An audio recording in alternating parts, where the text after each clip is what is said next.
In the previous topic we did about principle of moments, okay, center of gravity, then center of mass of road, uniform road के बारे में हमने कल पढ़ा था। तो आज जो टॉपिक पढ़ेंगे बेटा, that is the most important part, that is known as your about angular momentum. क्या है? Angular momentum. ठीक है, इसके अंदर आपने क्या पढ़ना है? एक तो एंगुलर मोमेंटम के बारे में पढ़ना है। The second thing you have to study about the angular momentum of a rigid body. किसी भी रिजिड बॉडी का एंगुलर मोमेंटम के बारे में आपने पढ़ना है, और साथ में हम पढ़ेंगे law of conservation of angular momentum. इस टॉपिक में जो angular momentum of rigid body है, इसके अंदर आपके दो टॉपिक कवर हो जाते हैं। First one is known as your that part, क्या बोल सकते हैं, मोमेंट ऑफ इनर्शिया, और एंगुलर मोमेंटम इसमें कवर होगा ही होगा। तो बहुत ध्यान से देखिएगा, बहुत इंपॉर्टेंट टॉपिक है ये। So today we will talk about the angular momentum. Angular momentum, torque के बारे में मैं आपको बता चुकी हूँ। ओके, टॉर्क होता क्या है? फोर्स इनटू परपेंडिकुलर डिस्टेंस को क्या बोलते हैं बेटा? That is known as your torque. But what about your angular momentum? ठीक है, एंगुलर मोमेंटम को क्या बोलेंगे? देखिए, फोर्स अगर होता है आपके पास लीनियर मोशन में, तो फोर्स को हम टॉर्क से डिनोट करते हैं। रोटेशनल मोशन के केस में, लीनियर मोशन में फोर्स होता है, रोटेशनल मोशन में जो चैप्टर चल रहा है आपका, उसमें क्या होता है आपका? टॉर्क। ठीक है, एंड टॉर्क का फॉर्मूला क्या होता है? R vector cross F vector. ठीक है, similarly if we are talking about the angular momentum, अगर आप लीनियर मोशन ले रहे हो तो उसमें होता है लीनियर मोमेंटम के बारे में बात करते हैं। किसके बारे में बात करते हैं बेटा? Linear momentum. लेकिन अगर हम बात कर रहे हैं रोटेशनल मोशन की, then we will talk about the angular momentum. We will talk about angular momentum. और एंगुलर मोमेंटम को हम डिनोट करते हैं किससे? एल वेक्टर से। किससे डिनोट करते हैं बेटा? एल वेक्टर से। और ये एल वेक्टर किसके इक्वल होता है? ये एल वेक्टर होता है आपका r vector cross p vector. किसके इक्वल होता है? R vector cross p vector. R stand for your perpendicular distance and p stand for your momentum. ठीक है, तो अगर आपसे कोई पूछता है कि एंगुलर मोमेंटम है क्या, तो आप ये बताएंगे angular momentum is the vector product of R and P. R is known as your position vector और perpendicular vector, and P is known as your linear momentum. P is known as your linear momentum. Okay, अब अगर मैं इसको इसी चीज़ को एक plane के अंदर ले लूँ, सपोज करें मेरे पास प्लेन है, let I am having the plane x plane, z plane and y plane. Okay, तो हमने क्या किया? Let us consider a particle at C point. एक C point पे क्या ले लिया? एक पार्टिकल को ले लिया इस पॉइंट पे, C point पे। Okay, and the position vector from origin to the C point is r vector. Position vector क्या है बेटा? r vector, O से C point पर। अब क्या हुआ? उसको O से C point तक, यहाँ तक लेकर आना है किसी पॉइंट पर। हमने लेकर आए इसको यहाँ तक, इस पॉइंट तक। ठीक है, यहाँ से हमने क्या कर दिया? परपेंडिकुलर लाइन ड्रॉ कर दी इस पॉइंट पर।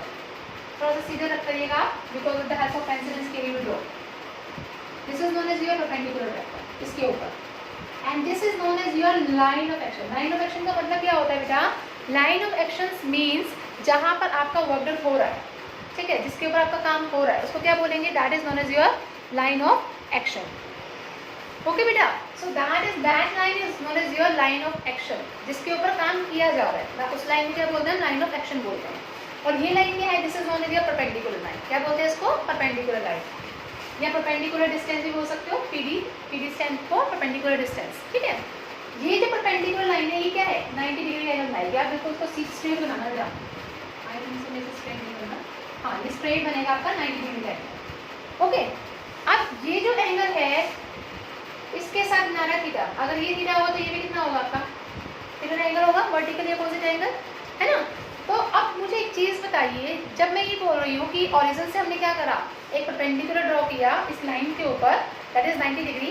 तो अब हमें पता है कि एल किसके इक्वल है? आर क्रॉस पी के। ठीक है, तो अब मुझे ये बताइए कि आर क्रॉस पी का मतलब क्या है? R cross p is known as your vector product. इसको क्या बोलते हैं हम? वेक्टर प्रोडक्ट बोलते हैं। And in the case of vector product, if you are having a cross symbol, आपके पास क्या है? एक क्रॉस सिंबल है बीच में, तो that cross symbol means it is having the component of sine theta. हमेशा याद रखिएगा, अगर यहाँ पे डॉट होता तो आप लिखते R P cos theta. Now it is having a cross product. क्या है? क्रॉस प्रोडक्ट है। तो जब भी आपके पास कोई क्रॉस प्रोडक्ट आता है तो हम क्या बात करते हैं? That it is having the component sine theta. ठीक है, तो आप इसको कैसे लिखेंगे? R P sine theta. क्या लिखेंगे? R P sine theta. ठीक है, या फिर इसको ऐसे लिख सकते हैं, L is equal to P R sine theta, simply. ठीक है, इसको हमने क्या मान लिया? फर्स्ट इक्वेशन मान लिया। अब हमें क्या करना है? आर साइन थीटा की वैल्यू निकालनी है कि आर साइन थीटा है क्या। तो इस ट्रायंगल के अंदर ये जो आपका ट्रायंगल है, इसको आप मान लीजिए ए पॉइंट, इसको मान लीजिए बी पॉइंट और इसको मान लीजिए सी पॉइंट। ये आपका क्या है, सी पॉइंट। इसमें आपको क्या निकालना, आर साइन थीटा की वैल्यू निकालनी है। वो कैसे निकालेंगे देखिए। साइन थीटा क्या होता है, देखिए in triangle A B C, sine theta किसके इक्वल होता है, पंडित बद्री प्रसाद अरगोड़े, पी बाई एच की इक्वल होता है परपेंडिकुलर बाय हाइपोटेन्यूज। परपेंडिकुलर क्या है इसके अंदर, ए बी लाइन है, परपेंडिकुलर हो गया आपके पास ए बी। हाइपोटेन्यूज कौन सी लाइन है आपके पास, ये ए सी आपकी क्या हो जाएगी, हाइपोटेन्यूज लाइन हो जाएगी, ए सी होगी हाइपोटेन्यूज लाइन। अब ए बी हमें नहीं पता, लेकिन ए सी की वैल्यू तो हमें पता है ना, वो क्या है आर, ये हो गया आर। तो यहाँ से ए बी किसके इक्वल आ गया, A B is equal to R sine theta. A B किसके इक्वल आ गया, आर साइन थीटा। और ये ए बी है क्या, ए बी आपके पास है परपेंडिकुलर डिस्टेंस। क्या है आपके पास, परपेंडिकुलर डिस्टेंस। तो क्या मैं इस ए बी को परपेंडिकुलर डिस्टेंस लिख सकती हूँ, perpendicular distance is equal to A B is equal to R sine theta, लिख सकते हैं इसको हम ऐसे, ठीक है। तो जहाँ पर भी अब आपके पास ए बी था, मतलब आर साइन थीटा था, तो उसकी जगह आप क्या लिख सकते हो, परपेंडिकुलर डिस्टेंस लिख सकते हो। तो यहाँ से हम क्या कर सकते हैं कि फ्रॉम फर्स्ट आपका एल जो है वो किसके इक्वल हो जाएगा, P L vector is equal to P into क्या हो जाएगा, परपेंडिकुलर डिस्टेंस। क्या हो जाएगा, P into perpendicular distance. It means angular momentum is equal to momentum into perpendicular distance. यही हमने यहाँ से प्रूव कर दिया कि ये perpendicular distance होता है। जो हम बात कर रहे थे कि angular momentum होता क्या है, angular momentum is the product of R and P. R means the position vector and P is known as your perpendicular distance. L हो गया momentum into perpendicular distance. और ये कैसी क्वांटिटी होगी, स्केलर क्वांटिटी होगी, वेक्टर क्वांटिटी होगी। It is always known as a vector quantity, क्योंकि इसकी पर्टिकुलर डायरेक्शन है, ठीक है। इसको क्या बोलेंगे, it is known as a vector quantity. Okay. Come back to the next topic, that is the angular momentum of a rigid body. इसलिए आपको angular momentum पहले बताया गया कि किसी rigid body का अगर हमें angular momentum निकालना है तो वो क्या होगा। तो what do you mean by the term rigid body? rigid body होती क्या है, बताइए। What do you mean by the term rigid body? किसी भी रिजिड बॉडी का हमें एंगुलर मोमेंटम निकालना है तो रिजिड बॉडी होती क्या है, जल्दी से बताइए, Hariya. Solid body, solid body, very good. Next है आपके पास angular momentum of a rigid body. क्या मैं इस बॉडी को रिजिड बोल सकती हूँ, बताइए। Shall I speak this rigid body? हो सकते हैं ना। तो रिजिड बॉडी होती क्या है बेटा, बहुत स्टिफ बॉडी होती है जिसका एक बार अगर जो स्ट्रक्चर है वो वैसा ही रहेगा, वो चेंज नहीं होगा। That is known as your what, rigid body, ठीक है। तो रिजिड बॉडी के अंदर हमने बहुत सारे पार्टिकल्स कंसिडर कर लिए। This is your rigid body, कैसा भी शेप हो सकता है रिजिड बॉडी का। तो उसके अंदर हमारे पास पार्टिकल्स हैं बहुत सारे, एन नंबर ऑफ पार्टिकल्स ले लिए। फर्स्ट पार्टिकल का मोमेंटम ले लिया L1, सेकेंड पार्टिकल का मोमेंटम ले लिया एंगुलर मोमेंटम L2, थर्ड ले लिया L3। ऐसे बहुत सारे n नंबर ऑफ पार्टिकल्स हैं जिसका हमने मोमेंटम ले लिया Ln, ठीक है। तो अगर हमारे पास एक बॉडी के अंदर n नंबर ऑफ क्या है पार्टिकल्स प्रेजेंट हैं, तो उस n नंबर ऑफ पार्टिकल्स के अंदर जो आपका एंगुलर मोमेंटम है, नेट एंगुलर मोमेंटम, वो कितना होगा। हर एक का आपने एंगुलर मोमेंटम बता दिया L1 L2 L3 up to so on Ln, लेकिन नेट एंगुलर मोमेंटम कितना होगा उसका, बताइए। Net angular momentum that is L vector, वो कितना होगा, इनका सम, सभी का सम, है ना। तो यहाँ क्या हो जाएगा L1 vector plus L2 vector up to so on Ln vector. तो नेट हमने एंगुलर मोमेंटम निकाल दिया, वो किसके इक्वल है आपके पास, L1 L2 L3 up to so on Ln के इक्वल है। Okay, and what is the formula for L, L का फॉर्मूला क्या है, what is the formula for angular momentum, बताइए। What is the formula for angular momentum, अभी बताया था lastly. What is the formula for angular momentum, no idea, बताइए बेटा, हरी आप। Momentum into perpendicular distance, yes, momentum into perpendicular distance, ये formula था। तो फर्स्ट पार्टिकल के लिए मोमेंटम कितना हो जाएगा r1 cross p1, second particle के लिए मोमेंटम कितना हो जाएगा r2 into p2 up to so on, यहाँ पे कितना हो जाएगा rn इंटू pn, ठीक है। This is known as our angular momentum, net angular momentum. है। और हमें ये भी पता है कि r क्रॉस p किसके इक्वल होता है, r क्रॉस p होता है आपके पास r p sin थीटा के, r p sin थीटा के। लेकिन यहाँ पर जो आपका थीटा है वो कितना होगा वो ध्यान से देखिएगा। सपोज करिए हम एग्जांपल लेते हैं व्हील का, ये व्हील का एग्जांपल है। व्हील क्या करता है, अपने ही एक्सिस के अराउंड क्या करता है, रिवॉल्व करता है इस तरह से, ठीक है। तो ये जो रेडियस है रिवॉल्वमेंट, उसको क्या बोलेंगे, इसको रेडियस बोलेंगे। और जिस डायरेक्शन में वो क्या करेगा, मूव करेगा, जिस डायरेक्शन में वो क्या करेगा, मूव करेगा, वो आपका क्या होगा, डायरेक्शन ऑफ वेलोसिटी होगी या मोमेंटम की डायरेक्शन होगी, दैट इज एम। और ये हमेशा इसके साथ कैसा एंगल बनाएगा, 90 डिग्री का एंगल बनाएगा। हमेशा कैसा बनाएगा बेटा, 90 डिग्री का एंगल। कैसा बनाएगा, 90 डिग्री एंगल। ओके, तो हमेशा याद रखना जब आप इसमें पुट करेंगे आर पी होता है आपके पास एम वी साइन थीटा की जगह आप क्या पुट करोगे, 90 डिग्री। और साइन 90 क्या होता है आपका, साइन 90 इज इक्वल टू 1। तो ये किसके इक्वल हो जाएगा, आर एम वी के इक्वल हो जाएगा। किसके इक्वल हो जाएगा बेटा, आर एम वी, ठीक है। Because sine 90 is equal to 1 and you are having r into m into v. Okay, what you have to do, you have to put this value of r cross p over here. यहाँ put करनी है आपको value. जब आप यहाँ put करेंगे तो यहाँ पुट करने के बाद आपके पास क्या आएगा बेटा, now listen, l vector is equal to r vector cross p1 vector की प्लेस पे आपके पास क्या आ जाएगा, r1 वेक्टर, पहले p1 की प्लेस पे आप क्या लिखोगे, m1 v1, आपके पास कितना आ गया, r1 m1 v1, ठीक है, plus R2 M2 V2 up to so on Rn Mn Vn।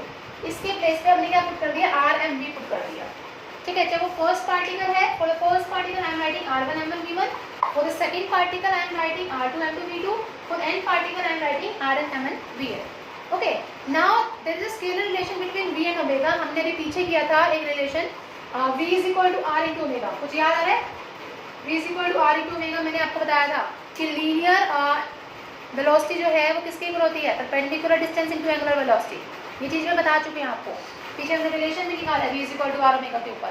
कुछ याद आ रहा है आप लोगों को, प्रिया? Yes, ma'am. ठीक है बेटा, v is equal to R omega हमारे पास फॉर्मूला था। अब जहाँ पर भी आपके पास v है वहाँ पर आप क्या पुट करेंगे, r इंटू ओमेगा, ठीक है।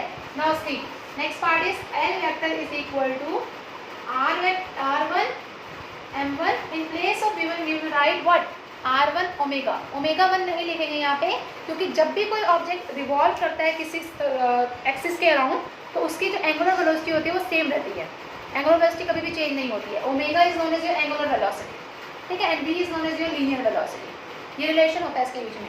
तो वैल्यू पुट कर दीजिए, जब आप R1 को इसके साथ मल्टीप्लाई करेंगे तो R1 स्क्वायर हो जाएगा M1 omega, similarly R2 square M2 omega, up to so on Rn square Mn omega. हमारे पास ये टर्म आ गई। ओमेगा को कॉमन निकालेंगे यहाँ से, कॉमन निकालेंगे तो बड़ी हो गई M1 R1 का स्क्वायर प्लस M2 R2 का square, up to so on Mn Rn का स्क्वायर, ठीक है।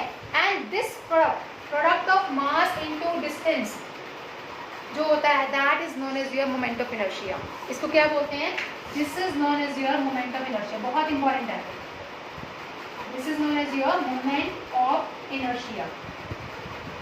तो अगर कोई भी आपसे पूछता है कि इनर्शिया क्या है, तो इनर्शिया में आप ये बोलोगे कि जितना ऑब्जेक्ट का मास इंपॉर्टेंट है उतना ही उस ऑब्जेक्ट का डिस्टेंस भी इंपॉर्टेंट है। अगर मास और डिस्टेंस नहीं होगा तो मोमेंटम भी नहीं होगा। It means momentum is the product of mass and distance. Momentum is the product of mass and distance. Moment of inertia जो है, ठीक है। तो यहाँ से I निकालें, moment of inertia means I. I is equal to what? M1 R1 square plus M2 R2 square up to so on Mn Rn square, ठीक है। तो यहाँ से ये आपके पास हो गया I, तो यहाँ पे पुट कर दीजिए L किसके इक्वल हो जाएगा, L is equal to I into omega, ठीक है। L is equal to I into omega. ये आपके पास I हो गया, ये ओमेगा आपका एज इट इज, तो L is equal to what, I into omega. यहाँ तक बताइए किसी को कोई प्रॉब्लम, बताइए बेटा। तो देखो मोमेंट ऑफ इनर्शिया ना बिल्कुल सिमिलर है आपका मास की तरह। I जो है रोटेशनल मोशन में मास को हम मोमेंट ऑफ इनर्शिया लिखते हैं, लेकिन अगर मैं लीनियर मोशन लिखूँ तो उसमें मास होता है। कंपेयर करके याद रखना हमेशा कि moment of inertia rotational motion में हमेशा आई से डिनोट करते हैं, लेकिन मास को लीनियर रोटेशनल मोशन में हम किससे डिनोट करते हैं? With I. ठीक है, तो यहाँ से अगर मैं इसको डिफ्रेंशिएट कर दूँ, ठीक है, तो कितना आ जाएगा मेरे पास? dl by dt is equal to I into D omega by dt। मैंने क्या कर दिया इसको? Just differentiate. क्या करते हैं बेटा इसको? डिफ्रेंशिएट। जब आप इसको डिफ्रेंशिएट करेंगे, what is dl by dt called? हमने निकाला था पिछले टॉपिक में, dl बाई dt किसके इक्वल होता है? किसके इक्वल होता है dl बाई dt? बताया था मैंने relation. Good morning everyone. dl by dt किसके इक्वल होता है? जल्दी से बताइए, हरिए भरिए भरिए। dl बाई dt किसके इक्वल होता है?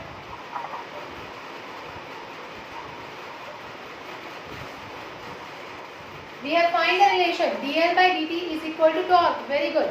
तो ये हो गया आपके पास torque. Torque is equal to I into what is angular velocity? Rate of change of angular velocity called? Rate of change of angular velocity किसका फॉर्मूला होता है?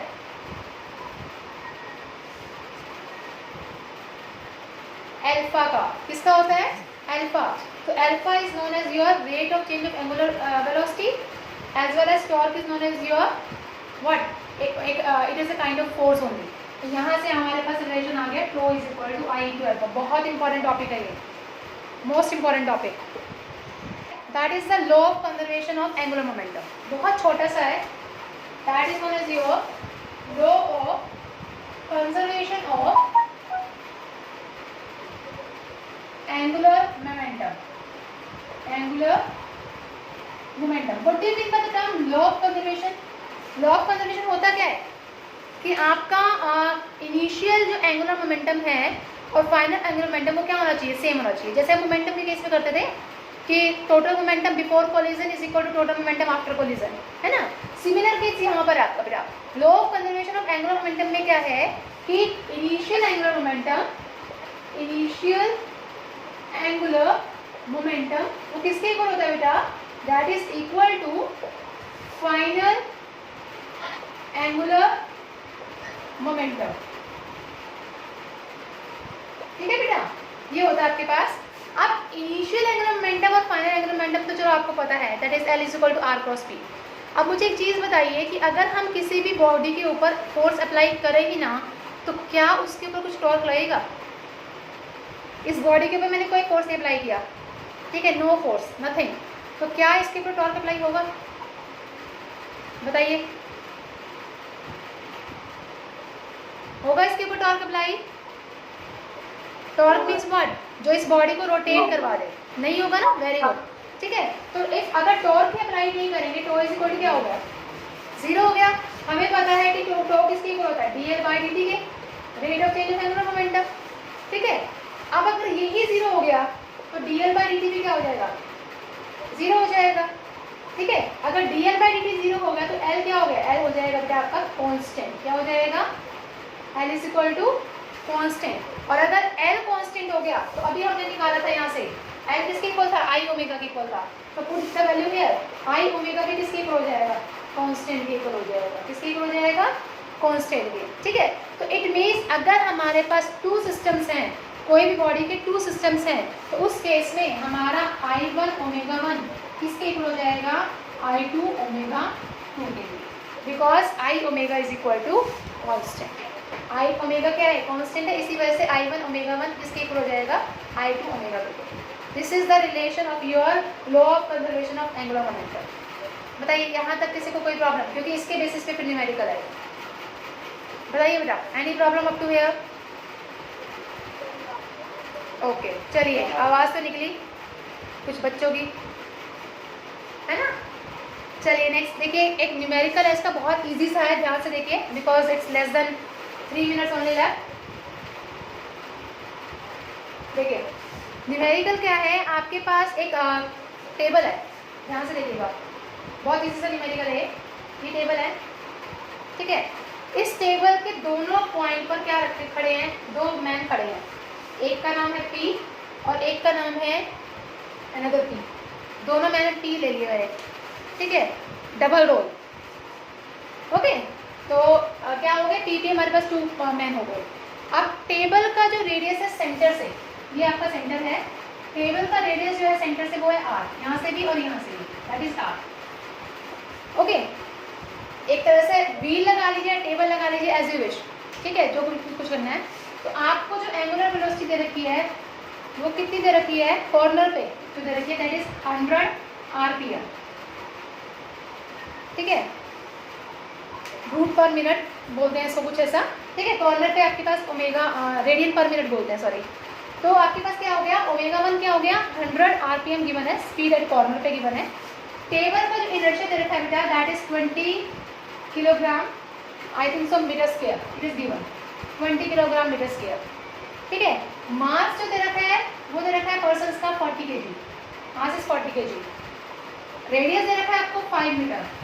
निकालना क्या है आपको बेटा, you will have to find the speed, आपको speed निकालनी है जब ये दोनों के दोनों मैन कहाँ जाएंगे, सेंटर पे आ जाएंगे, तब आपको स्पीड निकालनी है उसकी। रोटेशन के बाद जैसे ही वो रोटेट करेगा, ये मैन जो है कि सबके कहाँ आ जाएंगे, उसके सेंटर पे आ जाएंगे। तो कितनी स्पीड से वो सेंटर पे आए, आपको वो निकालना है यहाँ से। अभी हमने फॉर्मूला देखा, I1 omega 1 is equal to I2 omega 2 है। ओमेगा क्या है आपके पास, एंगुलर वेलोसिटी है, ठीक है। यहाँ से ओमेगा 2 निकालिए, ओमेगा 2 किसके इक्वल हो जाएगा, ओमेगा 2 हो जाएगा आपके पास I1 ओमेगा 1 बाय I2, ये फॉर्मूला हो जाएगा आपके पास। और I क्या है आपके पास, इनर्शिया ही तो है एक तरह से, ठीक है। अब इनर्शिया क्या है, इनर्शिया 3 चीज़ों का लगेगा, एक टेबल का, ठीक है, और 2 पर्सन्स का। इनर्शिया किस किस का लगेगा, टेबल का एज वेल एज 2 पर्सन्स का। तो यहाँ पे हम क्या लिखेंगे, इनर्शिया IT, टेबल के लिए IT, पर्सन्स के लिए इनर्शिया क्या हो जाएगा, mr² प्लस mr², ये फॉर्मूला होता है इनर्शिया का, ठीक है। और ओमेगा आपके पास एज इट इज है डिवाइड बाय I2, ठीक है। I2 का मतलब क्या, इनर्शिया निकालना है सेकंड केस में, जब वो रोटेट कर रहा है, जब वो सेंटर में पहुंच गए, ठीक है, जब वो सेंटर में पहुंच जाएंगे, सेंटर में तो उसका कोई रेडियस ही नहीं है, सेंटर में पहुंचने पर रेडियस तो क्या हो गया, 0 हो गया। जब रेडियस 0 हो गया तो पर्सन्स का इनर्शिया क्या हो जाएगा, वो 0 हो जाएगा। सिर्फ किसका रह जाएगा इनर्शिया, टेबल का रह जाएगा। किसका रह जाएगा, टेबल का। अब IT है आपके पास, IT कितना है इनर्शिया का, टेबल का इनर्शिया कितना दे रखा है 20, प्लस मास कितना है पर्सन का 40 इंटू, अब रेडियस बताइए r² मीन्स डिस्टेंस कितना होगा 5 है, ठीक है। तो 5 का square means 25 plus again second में कितना होगा 40 इंटू 25। ओमेगा कितना दे रखा आपको, ओमेगा दे रखा आपको 100 डिवाइड बाय अगेन IT कितना हो गया 20। इसको सॉल्व करिए और यहाँ से निकाल लीजिए। तो आई होप आपको ये समझ आया होगा, जहाँ समझ ना आया please you can ask. So this is all about this today's part, and if you find any of the difficulty then you can ask either on the YouTube channel or you can ask on the email ID that is ledclasses@gmail.com। Please जितना हो सके इसे share करिए, like करिए and subscribe करिए। इसी के साथ थैंक यू।